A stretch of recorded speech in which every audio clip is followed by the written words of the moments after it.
Good morning. It's me, Simon, YouTube channel, Simon Varghese Facebook, Simon Varghese Instagram. Welcomes you all. See, നമ്മൾ ഭയങ്കരമായിട്ട് നമ്മൾ അഭിമാനത്തോട് മുമ്പോട്ട് പോകുന്നൊരു കാലഘട്ടത്തിലാണ് ജീവിക്കുന്നത്. നമുക്കറിയാം, എഴുതി തള്ളി എന്ന് നമ്മളെപ്പോലുള്ള ഡെവലപ്പിംഗ് കൺട്രീസ് പറഞ്ഞ ട്രംപ് ഇന്നിപ്പോൾ ലോകത്തിൻ്റെ ആരാധ്യനായി വരികയാണ്. അപ്പോൾ യുദ്ധങ്ങൾ ഒന്നൊന്നായി പറഞ്ഞ് അവസാനിപ്പിച്ച് മഴയ്ക്ക് വീട്ടിൽ പോകാമെന്ന് പറഞ്ഞ് വിടുന്ന ഒരു കാരണവരെ പോലെ ട്രംപ് മുമ്പോട്ട് വരികയാണ്. അപ്പം ഇന്ത്യയുമായി ഇടക്കാലത്തുണ്ടായ ചില ഉലച്ചിലുകളൊക്കെ പറഞ്ഞു തീർക്കാനുമൊക്കെ നമുക്ക് കഴിഞ്ഞു വരുന്നു. ഓൾമോസ്റ്റ് ഒരു developing country, not only developing country, we are just behind the leading country. We stands just with the leading countries. അപ്പം US കഴിഞ്ഞാൽ അടുത്ത രാജ്യം ഏതെന്ന് ചോദിക്കുമ്പം അതിലെണ്ണപ്പെടുന്നൊരു രാജ്യമായി ഇന്ത്യ മാറിയിട്ടുണ്ട്. ഇന്ത്യയുടെ ഒരു പ്രത്യേകത, ഇന്ത്യ ഒരു ഉപഭൂഖണ്ഡമാണ്. ഇന്ത്യക്ക് ഒരുമാതിരി ഒരു കാര്യത്തിനും ആരുടെയും സഹായം ആവശ്യമില്ല. നമ്മൾ ഫ്യൂവലൊക്കെ വാങ്ങിക്കുന്നുണ്ട്, സത്യമാണ്. പക്ഷേ നമ്മൾ ഭീമമായ അളവിൽ ഫ്യൂവൽ ഇവിടെ ഉൽപ്പാദിപ്പിക്കുന്നുണ്ട്.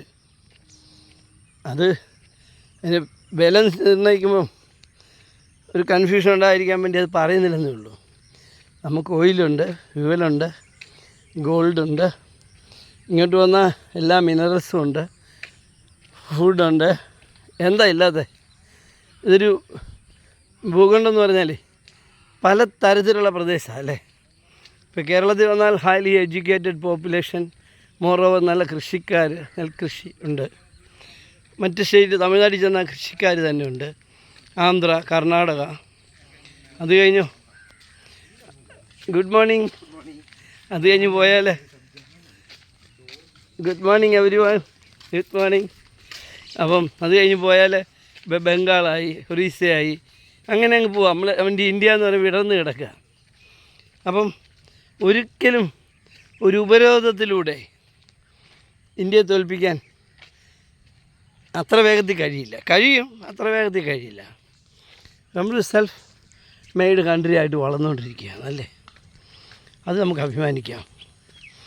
ആ തരുണത്തിലാണ് ഈ ഭാരതത്തിനാകെ മാതൃകയായിക്കൊണ്ട് ഒരു കൊച്ചു സംസ്ഥാനം ഇടിച്ചു കയറി മുമ്പോട്ട് പോകുന്നു. ഇപ്പോൾ കഴിഞ്ഞ ദിവസം നാഷണൽ ഹൈവേയുടെയൊക്കെ പടം കണ്ടപ്പം നമ്മൾ വിദേശ രാജ്യത്ത് പോലും ഇത്രയും ഭംഗിയുള്ള റോഡിൻ്റെ പടം കാണുന്നില്ല. അവിടുത്തെ ഹൈവേ ഒക്കെ സൂപ്പറാണ്, പക്ഷെ എന്നാലും പൊട്ടി പൊളിഞ്ഞൊക്കെ തുടങ്ങിയാണ് വണ്ടിയുടെ അത്ര ഉപയോഗിക്കുന്നത് കൊണ്ട്. എന്തോ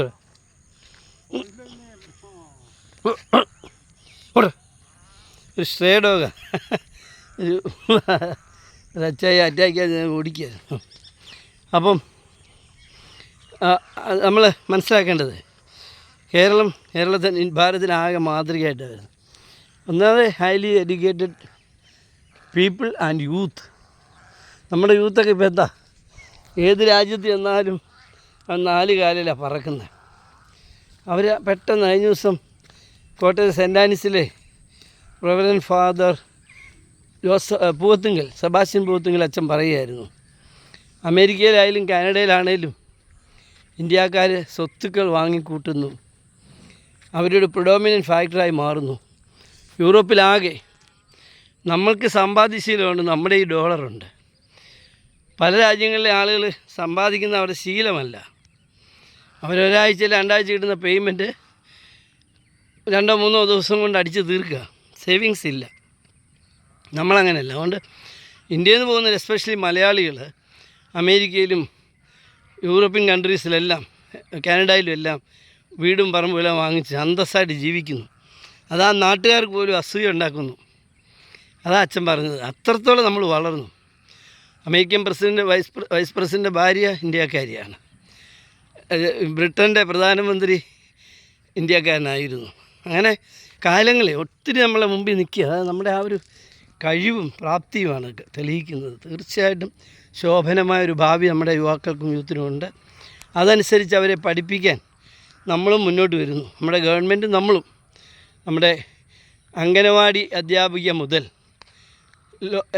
LP UP high school higher secondary colleges universities എല്ലാം ഒരുപോലെ നിൽക്കുക. അതുപോലെ ഗവൺമെൻറ് പീപ്പിൾ ഓഫ് കേരള.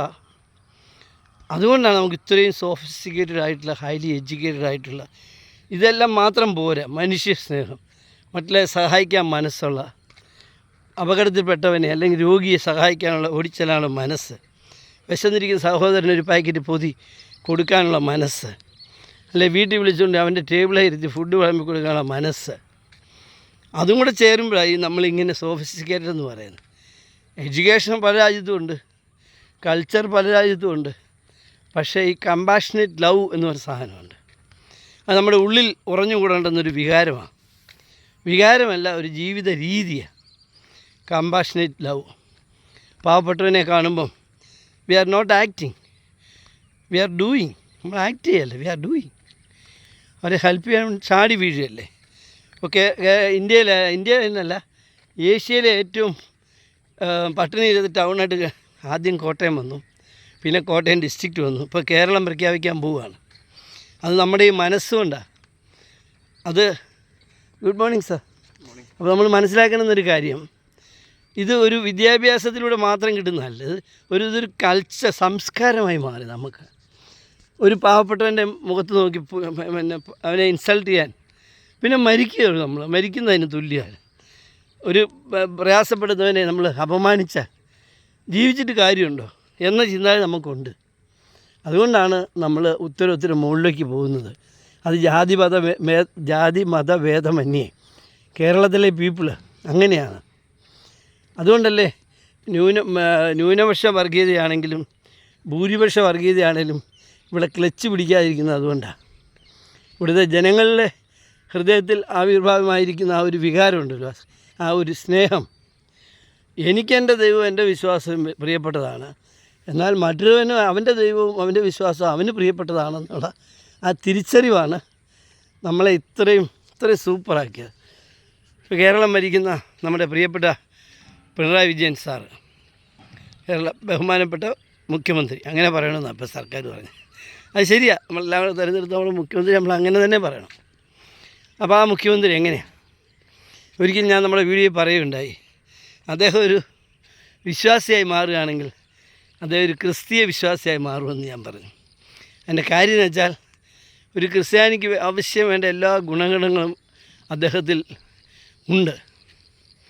കരുണയുണ്ട്, നമ്മുടെ ഭാവി ജീവിതത്തെപ്പറ്റി ഉത്കണ്ഠയുണ്ട്, സഹായിക്കാനുള്ള മനസ്സുണ്ട്. അപ്പോൾ എന്നെ വിമർശിക്കാൻ എങ്ങനെ സൈമൺ അറിയാമെന്ന് ചോദിക്കും. സ്നേഹിത, കോവിഡ് കാലത്ത് ലോകത്തെ ഏറ്റവും സമ്പന്ന രാഷ്ട്രമായ അമേരിക്കയിലായിരുന്നു എൻ്റെ മകനോടെ ഇവരുടെ ആമസോണിൻ്റെ ഫാക്ടറിയിലെ കോവിഡിൻ്റെ ട്രീറ്റ് ചെയ്യുന്ന ഡോക്ടറായിരുന്നു. അവൻ പറയാറുണ്ട് ഓരോ കഥകൾ. നമ്മൾ ഈ കൊച്ചു കേരളത്തിൽ ജീവിച്ചു, ഇവിടെയും നമുക്ക് അനുഭവമുണ്ട്. ഇവിടെ ഓക്സിജൻ സിലിണ്ടറിന് ബുദ്ധിമുട്ടുണ്ടായോ? ഇല്ലല്ലോ. ഒരു കോവിഡ് രോഗി ഉണ്ടായ പറഞ്ഞാൽ അവിടെ സ്റ്റിക്കർ ഒട്ടിക്കുന്നു, ഉടനെ തന്നെ ആംബുലൻസ് വരുന്നു, പാട്ടിടുന്നു, കൊണ്ടുപോകുന്നു. ഒരാൾ പറഞ്ഞു, ഞാൻ ജോലി ചെയ്ത കാലത്ത് 3 നേരമേ ഭക്ഷണം കഴിച്ചിട്ടുള്ളൂ, ഇത് 4-5 നേരമാണ്. ബ്രേക്ക്ഫാസ്റ്റ്, ടീക്ക് വിത്ത് സ്നാക്സ്, ഉച്ചയ്ക്ക് ഊണ്, 4 മണിക്ക് ചായ വിത്ത് സ്നാക്സ്, 7 മണിയാകുമ്പോൾ സപ്പർ. വണ്ടർഫുൾ. പോയപ്പം കുറേ വസ്ത്രങ്ങളും കൊടുത്താണ് ഗവൺമെൻറ് വിട്ടത്. ഗവൺമെൻറ്റിൻ്റെ തന്നെയല്ല, എല്ലാവരും കൂടെ കൊടുത്ത കോൺട്രിബ്യൂഷൻ കൂടെ അത് നമ്മുടെ മുമ്പിലുണ്ട്. ആ കാലഘട്ടത്തിൽ മുഴുവൻ കർഫ്യൂ ആയിരുന്നു, ജോലിക്ക് പോകാൻ പറ്റത്തില്ലാത്തൊരവസ്ഥയായിരുന്നു അല്ലേ. നമുക്ക് ഫ്രീ കിറ്റ് കിട്ടിയോ? പണ്ഡിതനും പാമരനും കിട്ടിയോ?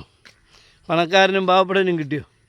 അങ്ങനെ ഗവൺമെൻറ് ഗുഡ് മോർണിംഗ് അങ്ങനെ ഗവൺമെൻറ് അതാണ് ഞാൻ പറഞ്ഞത്, ഒരു കമ്പാഷനേറ്റ് ലവ് ഉള്ളത് കൊണ്ടാണ് മുഖ്യമന്ത്രിക്കായി ചെയ്യാൻ പറ്റിയത്. നമ്മൾ കത്തോലിക്കരെ വലിയ ഗമയെ കൊണ്ടു നടക്കുന്ന സംഭവം കമ്പാഷനേറ്റ് ലവ്. അതവൻ്റെ രൂപമാണ്, അവൻ്റെ ഭാവമാണ്. അതിലും ശ്രേഷ്ഠമായിട്ടാണ് മുഖ്യമന്ത്രി അന്ന് ചെയ്തത്. അതുകൊണ്ടാണ് ഞാൻ പറഞ്ഞത് അദ്ദേഹത്തിന് ആ കമ്പാഷനേറ്റ് ലവ് ഉണ്ടെന്ന് പറയാൻ കാര്യം. അതുപോലെ തന്നെ ഓരോ പ്രശ്നങ്ങൾ വരുമ്പം വെള്ളപ്പൊക്കം വന്നു, അന്നേരം ചിലർ പറയും ഞങ്ങൾ ഭരിക്കുമ്പോൾ വെള്ളപ്പൊക്കം വരും, അന്നേരം ഞങ്ങൾ കാണിച്ചു തരാമെന്നൊക്കെ പറയാം. അല്ല, മനസ്സുണ്ടല്ലോ അല്ലേ. 18 വെള്ളപ്പൊക്കത്തെ നമ്മൾ നേരിട്ട് കഴിഞ്ഞപ്പം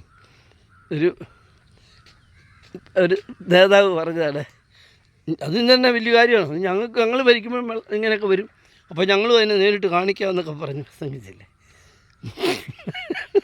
ചിരിക്കാനുണ്ടല്ലേ. ജീവിതത്തിലെ സാമൂഹികമായി നമ്മൾ പഠിക്കാൻ ഇറങ്ങുമ്പോൾ ഒത്തിരി സന്തോഷിക്കാനും പറ്റും കേട്ടോ. ഒത്തിരി ഞാൻ പലപ്പോഴും ഇങ്ങനെ പൊട്ടി ചിരിക്കാറുണ്ട്. അപ്പോൾ എൻ്റെ ഭാര്യ പറയും ഞങ്ങൾക്ക് വട്ടളകിയെന്ന് പറഞ്ഞു. ചില കാര്യങ്ങൾ നമ്മളിങ്ങനെ വായിച്ചും പഠിച്ചും വരുമ്പോഴേ.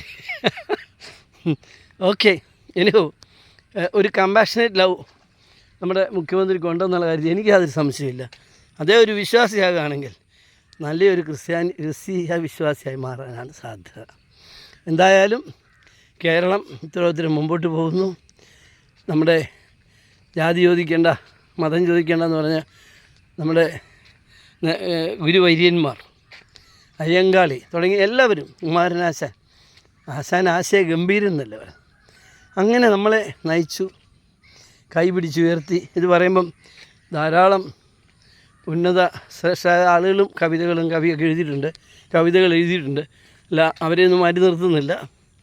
നമ്മുടെ EMS ആണെങ്കിൽ വില്ല വണ്ടിയിൽ നമുക്കൊന്നും സ്വപ്നം കാണാൻ കഴിയാത്ത, നമ്മുടെ മാതാപിതാക്കളൊന്നും സ്വപ്നം കാണാൻ കഴിയാത്ത കാലത്ത് വില്ല വണ്ടിയിൽ വളർന്ന മനയിൽ ജനിച്ച EMS ഒക്കെ നമ്മുടെ മുമ്പിലുണ്ട്. അതുകൊണ്ടുകൂടിയാണ് ഇത്രയും സാംസ്കാരികവും ഇത്രയും വൈജ്ഞാനികവുമായൊരു സമൂഹം വളർന്നു വന്നത്. അതാണ് എൻ്റെ കാര്യം. ലോകത്ത് എവിടെ പോയാലും ഏത് സാഹിബിൻ്റെ മുമ്പിലും തല താഴ്ത്തി പിടിക്കാൻ നിൽക്കാൻ നമുക്ക് കഴിയുന്നത് അതുകൊണ്ടാണ്. ഞാൻ എൻ്റെ അമേരിക്ക യാത്രാ വേളയിൽ ഞാൻ എക്സസൈസ് ചെയ്യാൻ പോവും. മഞ്ഞായിരുന്നു ആദ്യമൊക്കെ, അപ്പം കോട്ടും ഇട്ടുണ്ട്, എന്നാലും നമ്മൾ എക്സസൈസ് ചെയ്യും. അപ്പോൾ ആളുകളിങ്ങനെ ജനൽപ്പാടി കൂടെ വില്ല ഗ്രൂപ്പിലാണ് താമസം. എൻ്റെ മോനൊരു വില്ലയിൽ താമസിക്കും. അപ്പോൾ അത് കഴിഞ്ഞ് 2 ആഴ്ച കഴിഞ്ഞപ്പോൾ അവരും വരാൻ തുടങ്ങി. അവസാനം അവരെ എൻ്റെ എക്സസൈസിൽ ചില പാളിച്ചകൾ ചൂണ്ടിക്കാണിച്ചു തന്നു. അവർ കാണിച്ചു തന്നു. ഞാൻ ചെയ്യുന്ന ചില അവർക്ക് ചെയ്യാൻ പറ്റും, അവരെ ഞാൻ പഠിപ്പിച്ചു കൊടുത്തു. ഒരു exchanging of our culture and അങ്ങനെ വേണം ചിന്തിക്കുക. അങ്ങോട്ട് ഇന്ത്യയിലെ എൻ്റെ കൾച്ചറും അവരുടെ കൾച്ചറും നമ്മൾ അങ്ങോട്ടും ഇങ്ങോട്ടും കൊടുത്തു വാങ്ങി. എന്തൊരു ഫ്രണ്ട്ഷിപ്പായിരുന്നു. അപ്പം മോൻ പറയായിരുന്നു, ഡാഡി അവർ കാപ്പിക്കൊക്കെ വിളിക്കും പൊക്കളെ ആയില്ല, പിന്നെ അവരെല്ലാം അങ്ങോട്ട് ഇങ്ങോട്ട് വരും, ഞാൻ കാപ്പി കൊടുത്ത് മുടിയാകൊണ്ട് അങ്ങനെ പോകരുതെന്ന് പറയും. പക്ഷെ എന്നാലും ഞാൻ അവരുമായിട്ടൊക്കെ നല്ല ബന്ധങ്ങളായിരുന്നു. എന്നുവെച്ചാൽ നമുക്കത് കഴിയുന്നത് ഇവിടെ നമുക്ക് കിട്ടിയിരിക്കുന്ന അറിവും പഠനവും നമ്മുടെ ഉള്ളിലുള്ള ഒരു കമ്പാഷനേറ്റ് ലവുമാണ്. തീർച്ചയായിട്ടും നമുക്കത് മുറുകെ പിടിക്കാം. നമുക്ക് ജീവിക്കാനും മുമ്പോട്ട് പോകാനുള്ള ആഗ്രഹവും വ്യഗ്രതയുള്ളതുപോലെ തന്നെ നമ്മുടെ കൂടെയുള്ളവർക്കും അതുണ്ട് എന്ന് കണ്ടുകൊണ്ട് അവരെയും കൂടെ കൈപ്പിടിച്ച് നമുക്ക് പോകണം. അതാണ് നമ്മുടെ ജീവിത വിജയത്തിൻ്റെ അടിത്തറ. Okay, all the best. പലപ്പോഴും കേരളത്തിൽ ജനിക്കാൻ കഴിഞ്ഞ് ഞാൻ സന്തോഷിക്കാറുണ്ട്, അഭിമാനിക്കുന്നുണ്ട്, ഇന്ത്യയിൽ ജീവിക്കുന്നതിൽ അഭിമാനിക്കുന്നുണ്ട്. ഒരു ഇന്ത്യക്കാരെന്ന് പറയുന്നതിൽ നമ്മുടെ പണ്ടൊരു പാട്ട് പറയുന്ന കേരളമെന്ന് കേട്ടാൽ ഭാരതമെന്ന് കേട്ടാൽ അങ്ങനെ തിളയ്ക്കണം ചോര നരമ്പുകളിൽ നിന്നൊക്കെ അല്ലേ. ഓക്കെ, ഞാനിങ്ങനെ ഓരോന്നൊക്കെ വെറുതെ ചോദിക്കും, ഞാനൊരു ഗായകനാണോ കവിയാണോ എന്നൊക്കെ. ഒരു സാധാരണ മനുഷ്യനാണ് കേട്ടോ. ഓക്കെ, ഒന്നുമില്ല വിശിഷ്ടമായിട്ട്. നമ്മുടെ പഠനങ്ങളും ചിന്തകളും മനസ്സിൽ ഉള്ള സ്നേഹവും ഒക്കെ മാത്രമേ ഉള്ളൂ. Okay, all the best. Have a fantastic positive day. Praise our God.